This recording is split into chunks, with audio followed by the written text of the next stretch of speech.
이제 고위공직자들의 재산이 공개됐는데 역시 관심은 윤석열 전 대통령입니다. 재산을 한번 봤더니 79억 9천만 원 정도 된다고 해요.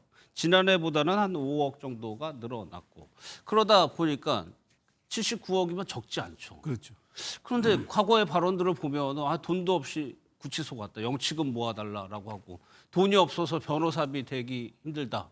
라는 얘기를 들은 바가 있어서 네네. 이 금액이랑 잘 매치가 안 돼요, 지금. 근데 사실 뭐 이 금액이 다 윤 전 대통령의 재산이겠습니까? 물론 이제 부부 재산이 합산된 거니까 김 여사 재산도 같이 포함되어 있다고 봐야 되는데 김 여사 재산이 많죠, 여기. 여기에 거의 90% 이상이 김 여사 재산으로 봐야 되겠죠. 예. 그런데 중요한 거는 실제 뭐 이 정도 금액이면 뭐 부부가 같이 공동체니까 뭐 사실은 뭐 부부가 경제 공동체인데 여기에 돈이 없다는 말도 설득력이 없죠. 다만 저는 이렇게 봅니다. 김계리 변호사가 대통령 영치금 없다 했던 얘기, 대통령이 재판정에서 난 지금 고립무원의 처지다. 다 나한테 등을 돌리고 아무도 날 도와주는 사람이 없다. 이 얘기는 정치적인 레토릭이죠. 그러니까 돈이 없겠습니까? 그리고 실제로 받아봐야 400만 원뿐이 못 받습니다. 400만 원 넘어가면 영치금 넘어가면 그 계좌로 들어가서 나 출소할 때 찾아야 됩니다. 예. 그러니까 결국은 그 400만 원 없다고 그 얘기를 할 건 만무하고요. 그래서 전 이걸 어떻게 보면은 이제 윤 전 대통령이 말하자면 이번 재판 과정에서 그나마 자기에게 세력으로 할 수 있는 게 여론밖에 없는데 예. 나는 정치 탄압을 당하고 있다. 그러니까 그 이후에 윤 전 대통령이 내는 메시지를 계속 보면은 무조건 정치 탄압입니다. 이건 나만 수사하면 되고 우리 가족 건드리지 말아야 되고 예. 그런 메시지에 일관된 것들이 실제로 그렇게 나타나기 때문에 돈이 없다라는 개념은 수치로 환산할 수 있는 건 아닌 것 같고요. 예. 그건 정치적인 수사 혹은 이제 내가 고립무원의 처지에 있기 때문에 사실 돈이라는 게 아무 의미 없다. 실제 돈이 있다 하더라도 좋은 변호사들이 조력하지 않으면은 그거 사실 뭐 어떻게 하겠습니까? 그러니까 그런 의미로 해석해야지 저렇게 관보에 게재된 돈이 있고 저기서 다 현금할 수 있는 돈들이 있을 텐데 돈이 없다는 말보다는 저는 제가 보기에 윤 전 대통령이 이 사안을 돌파하기 위해서 뭔가 동정심 혹은 예. 또 여론 이런 것을 기대하면서 저렇게 약자에 대한 좀 일종의 그런 프레임을 짠 것 아닌가 저는 그런 생각이 들어요.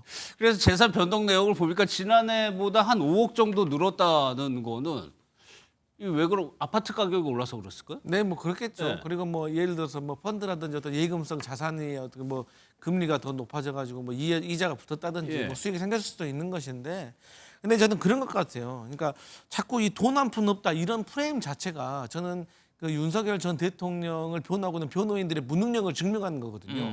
보통 우리가 영장 발부 가능성이 높으면 변호인들이 뭐한 30만 원 챙겨 가지고 현금을 가져가세요라고 말하거든요. 그런데 그런 것도 안 챙겨줬다는 거 아니에요. 그리고 두 번째로 한 달에 제가 뭐 물어보니까 뭐 한 30만 원이면 충분히 뭐 버틴다고 하더라고요. 그러면 한 400만 원 벌써 찼을 거 아닙니까? 그럼 1년치 영치금은 다 모인 거예요. 예. 그리고 왔어서 우리 앵커나 우리 최수영 평론가님께서도 말씀하셨지만 뭐 영치금 없어서 이분이 어려운 상황은 아니잖아요. 다만 저는 이런 것들을 유도해 가지고 또 국민들이나 지지자들로부터 막 영치금을 모금해 가지고 우리 윤석열 전 대통령이 이만큼의 영치금이 이만큼의 단시간에 모였다 해가지고 좀 과시하려고 하는 것이 아닌가? 예. 근데 저는 이게 무슨 의미가 있을까 그런 생각이 합니다. 예.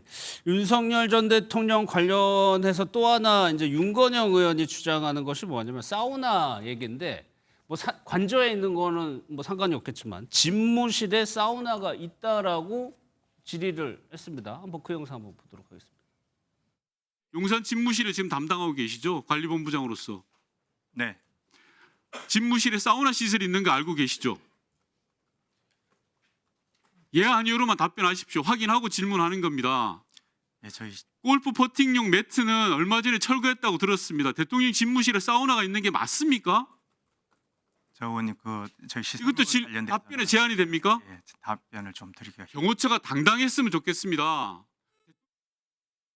윤건영 의원은 확인을 했다라고 얘기를 하고 있습니다. 한겨레 보도를 보면은 22년 12월부터 경호처가 5층 샤워장을 사우나로 개조해달라는 요청을 받았다라는 건데 최소영 평론가님, 네. 뭐 일반 회사의 샤워실 정도는 네, 다 그렇죠. 있어요. 네. 그런데 굳이 사우나 시설이 집무실에 필요한가 하나 하고 네. 이거를 왜 현금으로 결제하도록 요구했을까? 보도에 따르면 이 부분이거든요. 저도 납득이 안 되는 게 이제 뭐 샤워 시설이야 뭐 다 있는 거죠. 예. 그러니까 뭐 어디 이제 행사장 갔다 와도 이제 뭐 옷을 갈아입거나 뭐 땀을 흘렸을 때 해야 되니까. 그런데 사우나라는 거는 일종의 좀 약간 특수한 용도로 쓰여지는 거잖아요. 좀 말하자면 휴식의 그런 개념도 같이 좀 개념이죠. 들어가는 예. 이제 그런 것들이니까. 그래서 저는 이제 윤 전 대통령이 이제 좀 체형도 있고 그러다 보니까 조금 이제 뭐 땀 흘리기를 좋아한다거나 하는 사람들은 반신욕 때문에 좀 좀 이제 그런 걸 즐겨하고 선호하는 경향은 있어요. 이제 그렇다면은 할 수가 있다고 저는 봐요. 국가 원수가 최적의 컨디션을 유지하는 건 매우 중요한 일이니까 그거는 제가 보기에 100번 양보해서 그건 그럴 수도 있다고 봐요. 뭐 예. 샤워 시설을 하나 그 샤워 시설을 약간 사우나 용도를 포함해서 해서 좀 더 땀을 흘린 다음에 할 수 있게 하나 그건 문제가 없는데 그다음에 왜 이거를 공식적인 비용이 아니라 왜 현금 결제한다? 예. 저는 그 부분은 제가 이해할 수 없어요. 왜냐하면 이 부분을 뭔가 그 말하자면은 그 경호 떳떳하지 못하기 때문에 경호처가 그냥 인테리어 쪽에다가 그냥 현금 결제할 테니까 기록에 남지 않으려고 했다. 근데 저는 황당한 게 샤워장이 그 사우나로 개조됐으면 분명히 돈이 들어갔을 텐데 예. 뭘 입증을 해야 될 거 아닙니까? 근데 이걸 감춘다고 이게 감춰지나요? 또 그런 측면에서 이거는 눈 가리고 아웅을 했는데 저는 뭐 이게 만일 조사한다 그러면은 샤워장 그러니까 사우나실이야 놓을 수는 있는데 예. 왜 그걸 현금으로 결제하려 했는지 이 부분은 한번 들여다볼 필요가 있다고 봅니다. 예, 먼저 최소영 평론가님 뭐 말씀처럼 뭐 만들려면 만들 수 있다. 그렇다면 그거를 정당하게 예산을 집행을 해야 되는데 보도에 따르면 오히려 해당 업체에서 이런 방식은 불법이기 때문에 거절을 했다. 그러니까 이 내용대로면 경호처가 불법을 요구한 겁니다. 그러니까요. 그러니까 정말 이게 좀 공직자로서 상상을 초월하는 그런 방식인 것 같아요. 예. 아니 말씀하셨듯이 이 업무상 필요하면 아니 일국의 대통령이기 때문에 말씀하신 것처럼 최상의 컨디션을 유지하기 위해서 그 정도 일만 잘하고 열심히 한다고 하면 예. 우리 국민들이 뭐 아닌 분도 있겠지만 그거 이해하시는 분도 있거든요. 예산 세워가지고 국회 허락 받아가지고 하면 되는 것이지 이거를 뭐 시장에서 뭐 물건 깎습니까? 4,500만 원 견적 나왔다고 하니까 현금으로 3,000만 원 줄게라고 이렇게 불법을 종용하는 거 아니겠어요? 아 이거 예산으로 쓰면 국회 보고해야 돼요? 아니, 보고할 수도 있는 거죠. 알게 되면. 자료가 네. 있으니까. 네. 그리고 이제 이게 어떤 비용도로 썼는지 그러니까 어디에서 예산이 나왔는가 중요한 것이죠. 예. 예를 들어서 이 골프 연습장도 있다는 거 아니에요. 그러면은 직원 뭐 건강 증진 관리 시설 해가지고 예산 책정해가지고 국회에다 제출해가지고 또 뭐냐고 물어보면 소명하면 되는 것이고 안 되면 깎이는 거예요. 예. 그런데 그리고 광역 단체장 같은 분들의 이제 집무실 보잖아요. 그러면 화장실에 샤워 시설이 구비가 되어 있습니다. 네, 그리고 그렇죠. 아주 예. 작게 어떤 그 수면 어떤 공간도 있는 것이고요. 그렇기 때문에 대통령이기 때문에 이 정도는 우리가 이해해 볼 수도 있다고 하지만 저는 김용현 전 국방부 장관의 잘못된 충성심에서 저는 시작됐다고 봅니다. 아 당시에 이분이- 경호처장이었으니까. 네. 지금 이 그 김용현 경호처장이 이것을 시켜가지고 이렇게 일이 벌어진 걸로 지금 기사가 나와 있고 예. 또 골프 연습장 그리고 또 문제가 됐던 게 반려견 수영장 여기에 이제 사우나 시설까지 드러난 거 아니겠습니까? 예. 그렇기 때문에 여기에 대한 특검이 빨리 신속하게 확인을 좀 해봐야 될 것 같습니다. 또 하나요. 윤 전 대통령 관련해서 오늘 들어온 소식이 비상계엄 사태로 이제 정신적 피해를 본 시민들에게 손해배상을 해야 된다는 법원의 1차 판단이 나왔습니다. 금액은 10만 원 정도로 했는데 최소한 네. 금액을 떠나가지고 일단 비상계엄을 했다는 것이 국민들에게 고통을 줬다는 점을 법원이 인정한 거예요. 그렇죠. 그러니까 헌법재판소는 대통령의 직무를 더 이상 할 수 없다라고 판단해서 파면을 한 거고 예. 법원은 국민들이 당시에 짧은 시간이지만 겪어야 했던 고통은 뭐 10만 원으로 환산이 되겠습니까? 그렇지만 책임을 물었다는 점에서 이제 의미가 있겠죠. 그러다 보니까 이런 겁니다. 그러면 앞으로 이제 국민의힘이 더 곤란스러워진 거는 보십시오. 물론 계엄에 대해서 옳았다고 하는 사람은 없어요. 탄핵에 대해서 찬성과 반대가 있었을 뿐이지. 자 그렇다면 이제 이렇게 법원조차도 예. 국민들의 이 말하자면 이 겪었을 고통에 대해서 돈으로 환산해서 지급하라고 한다는 얘기는 더 이상 계몽령이라는 말은 더 이상 붙일 데가 없다는 의미가 된 거예요. 앞으로 계몽령이라는 단어는 이거는 박물관으로 가고 그다음에 역사의 뒤안길로 완전히 사라져야 될 단어가 됐다라는 게 법적으로도 여론적으로도 정치적으로도 확인이 된 겁니다. 그렇기 때문에 앞으로 이 부분은 뭐 10만 원 했다고 이제 이 금액이 크다 적다 이 문제를 논하는 게 아니라 법원이 국민에게 위자료까지 정신적 위자료까지 지급하라고 했던 만큼 예. 앞으로 국민의힘 일각에서 나오는 계몽령이라는 말은 절대 꺼내서는 안 될 단어가 됐다. 저는 예. 그게 법적으로도 정치적으로든 어쨌든 이렇게 의미가 부여됐다고 저는 봅니다. 예. 재판부는 공포와 불안, 수치심, 고통이 명백했다라고 표현을 했습니다. 다음 특검 관련 소식도 살펴볼 텐데 오늘 김건희 특검이요. 김건희 여사의 어머니 모친하고 오빠의 사무실과 주거지를 압수수색을 했습니다. 이 내용 이것이요. 네. 김건희 여사 소환을 이제 8월 5일쯤에 그때 소환 들어오라고 했었죠. 그러면 오빠하고 어머니까지 했다는 건 거의 다 왔다는 얘기가 되는 거거든요. 그럼요. 근데 사실 이제 김건희 씨와 관련된 지금 혐의가 16개잖아요. 예. 근데 제가 봤을 때는 또 최근에 무슨 뭐 공천 전당대회 당원 개입과 관련된 그러니까 특정 정도와 이런 것까지 하면 뭐 17개, 18개도 충분히 될 수가 있는데 결국에는 김건희 씨와 관련된 이 어머니 모친과 오빠와 관련된 이런 혐의들은 언론 보도를 통해서 제가 봤을 때는 이미 90% 정도 이미 시나리오가 나와 있어요. 그렇기 때문에 특검은 이제 압수수색을 통해 가지고 예. 증거만 확보하면 되는 겁니다. 그리고 증거를 확보한 다음에 말 그대로 이제 김건희 여사 나중에 불러가지고 확인만 하면 되는 거예요. 그런데 그 압수수색이 지금 사저에도 두 번째로 들어갔고요. 그러면 굳이 오빠하고 어머니 집을 압수수색한 이유는 그게 김건희 씨가 거기다 무언가를 숨겨놨을 가능성 이걸 대비했을까요? 자, 예를 들어서 김건희 씨가 지금까지 사용했던 전화기를 사람이 없애려고 하잖아요. 예. 그 이거 쉽게 못 버립니다. 왜 누가 어디서 찾아가지고 잘못될까 봐. 그래서 보통은 지인들에게 맡겨놓는 경우가 다반사입니다. 우리 명태균 씨도 누군가에게 맡겨놨다고 막 하지 않습니까? 예, 그래서 예. 이러한 것들이 증거들이 아마도 최은순 씨라든지 오빠라든지 오빠의 자택이라든지 그런 데 있을 수가 있고 또 이분들의 휴대폰도 압수수색을 해가지고 김건희 여사와 어떤 대화를 나눴는지에 대해서 또 단서를 잡을 수도 있는 것이거든요. 예. 그래서 뭐 특검이 나름대로 정황을 포착했기 때문에 이제 뭐 그 압수수색을 하는 것이기 때문에 제가 봤을 때는 어떤 증거를 확보하기 위한 그 차원이라고 생각합니다. 김건희 여사 이제 가족까지도 특검이 강제 수사를 하는데 최선표 의원님 네. 일각에서는 뭐 그런 얘기도 합니다. 너무 심한 거 아니에요? 영장 남발, 이른바 남발하는 거 아니냐는 지적도 있는데 그 부분은 어떻게 생각하세요? 실제 좀 특검이 좀 그런 과도한 측면이 있는 것 같아요. 그러니까 뭐 김계한 전 해병대 사령관, 그다음에 김용대 전 드론 전 기각됐죠. 예, 다 기각됐잖아요. 예. 그러니까 지금 법원이 그러다 보니까 지금 민주당 일각에서는 자꾸 법원이 이렇게 영장 기각하면 당신들도 우리가 손볼 거야라고 법사위원장이 그 얘기했다 지금 역풍을 맞고 있거든요. 예. 아니 재판부가 영장 발부하는 거는 고도의 사법적 판단에 의해서 하는 건데 어쩔 때는 잘했다고 칭찬하다가 지금 특검이 좀 과하게 하니까 좀 재판부가 제지하는 걸 가지고 여권이 손보겠다고 얘기하는 건 이건 너무 과하잖아요. 그래서 저는 이렇게 봅니다. 영장이라는 거는 정말 최소한도로 원래 특검 자체가 말하자면 이게 예외성과 보충성의 원칙 때문에 하는 그게 특검이잖아요. 그렇다면 거기 그렇게 제한적으로 그 특검의 수사 범위도 정해져 있다 그러면은 영장 청구도 좀 말하자면 정밀 타격 형식으로 해줘야지 마구잡이로 그냥 어디 뭐 우편함발하듯이 그렇게 해서 되겠습니까? 그래서 저는 예. 특검 수사가 또 12월 말까지로 시한이 정해져 있기 때문에 특검의 어떤 그 당사자들은 시간이 쫓긴다는 건 저도 인정하지만 그렇다고 해서 인권 침해 논란이 이렇게 불거져서는 안 되기 때문에 정밀 타격 형식으로 하면은 법원이 왜 영장을 또 발부 안 해주겠습니까? 예. 그런 측면에서 조금 균형 잡힌 앞으로 영장 청구가 좀 필요하지 않겠나 생각이 듭니다.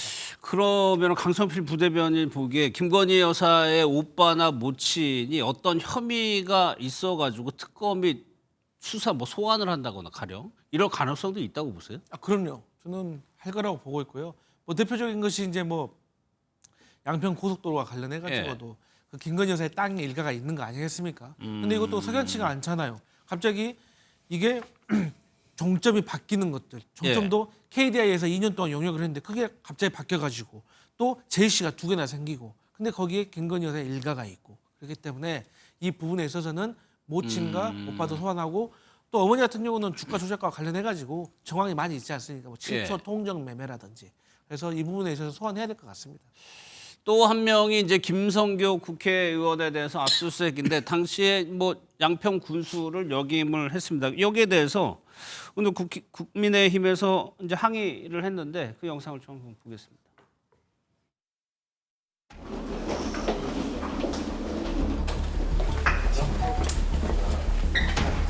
마치신 걸까요?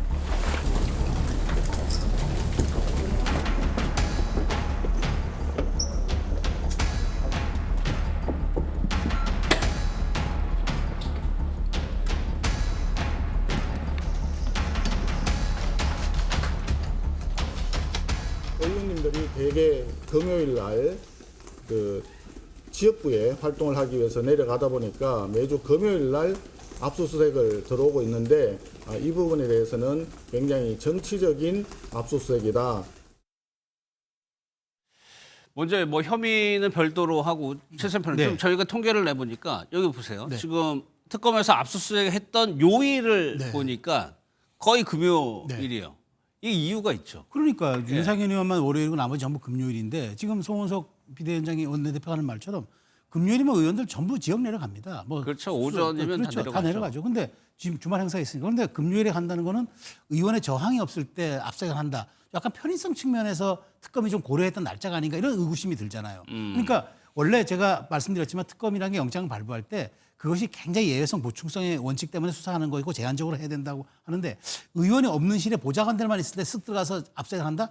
뭔가 명분도 없고 그다음에 좀 뭔가 자기들도 압수영장을 받았지만 예. 뭔가 좀 이게 좀 썩 이렇게 또 떳하지 못하니까 후다닥 처리하는 그런 좀 느낌을 주기 때문에 예. 왜 그 특검이 이래야 합니까? 차라리 월화수목 주중에 가서 당당하게 의원 있을 때 가서 영장 보이고 그렇게 해야죠. 예. 근데 좀 그러다 보니까 이제 국민의 입장에서는 다음 주 금요일은 또 누가 또 털리지? 누가 또 압수수색 받지? 이제 좀 금요일마다 이렇게 악몽이 재현되면 예. 그 지역구도 앞으로 못 가고 계속 대기해야 되는 거 아니야? 이런 생각이 들 수 있기 때문에 특검 예. 입장에서는 아니 뭐 굳이 이렇게 5번의 압수수색 동안 4번이 금요일이었다는 거는 의도성이 있다는 얘기잖아요. 결국에는 예. 한두 번도 아니고 그렇다면 저는 이런 부분들은 정치적 오해가 없도록 특검이 수사하는 기관이지 정치하는 기관은 아니잖아요. 그렇기 때문에 좀 고려해볼 필요가 예. 있다고 봅니다. 뭐 애초에 의도가 그런 게 가만히 됐을지는 모르겠는데 실제 압수수색하는 거 보면은 저렇게 뭐 항의만 할 뿐이지 크게 뭐 물리적으로 뭐 충돌이가 나거나 이런 건 없이 진행이 되고 있잖아요. 근데 예. 이제 뭐 물론 이제 국민의힘에서는 그렇게 오해할 수도 있지만 압수수색에서 가장 중요한 부분이 의외성, 돌발성이에요. 예. 예상하지 못할 때 들어와서 가져가는 게 그렇죠. 압수수색이에요. 예. 그런데 저 언제 가겠습니다. 그러니까 피해자라든가 참고인이라든가 압수수색을 받아야 되는 당사자를 배려하는 압수수색이 어디 있습니까? 예. 그 말 자체가 말이 안 맞는 거예요. 그리고 특검 입장에서도 아니 일을 수월하게 아니 그게 뭐 굳이 일을 벌립니까? 조용히 본인들이 압수수색하기 좋은 시간에 아니 우리 베트남전도 뭐라고 합니까? 상대방이 불편해하고 상대방이 불편해하는 장소에서 싸우는 것이 베트남전 승리 요인이라고 하잖아요. 그렇기 때문에 여기에 대해서 뭐 날짜 가지고 왈가왈부하는 것은 저는 조금 뭐 도가 지나치다 이런 생각이 듭니다. 근데 최선 평론가 네. 지금 현직 의원으로 5번째 압수수색인데 정치인 입장, 공당의 입장에서는 아 이거 정치 탄압이다 충분히 얘기할 수 있죠. 근데 그럼에도 불구하고 그것이 힘을 얻지 못하는 것은 국민의힘에 대한 여론 자체가 좋지 않기 때문에 그 동력이 없는 거 아닌가요? 그렇죠. 정당의 힘이 어디서 나옵니까? 여론에서 나오잖아요. 예. 더더군다나 야당은 지금 의석수가 안 될 때는 국민 여론밖에 없어요. 이를테면은 지금 국민의힘 여론조사 뭐 ARS든 뭐 갤럽 조사 방식이든 한 30%, 40% 나온다고 보십시오. 예. 특검이 압수영장 청구할 때 굉장히 고민할 겁니다. 제한적으로 가자. 아주 그렇겠죠. 필요한 것만 하자. 예. 이렇게 되는데 뭘 해도 국민의힘 내부에서 방어선도 지금 치열하지도 않고 그다음에 국민 여론도 팔짱 딱 끼고 뭐 특검이 알아서 하겠지라고 이렇게 본다면은 기댈 수 있는 건 국민 여론밖에 없어요. 그렇다면 국민의힘이 지금 대우를 정비해야 되는 가장 큰 이유가 또 여기에 있는 거고요. 그다음에 어쨌든 전당대회도 하지만 이렇게 국민들의 마음을 살 수 있고 그다음에 특검들이 이렇게 좀 무도한 정치 공세라고 항변할 때도 국민들이 동의해 줄 수 있는 만큼 빨리 내부 전열을 정비하는 게 예. 필요하다고 봅니다. 알겠습니다.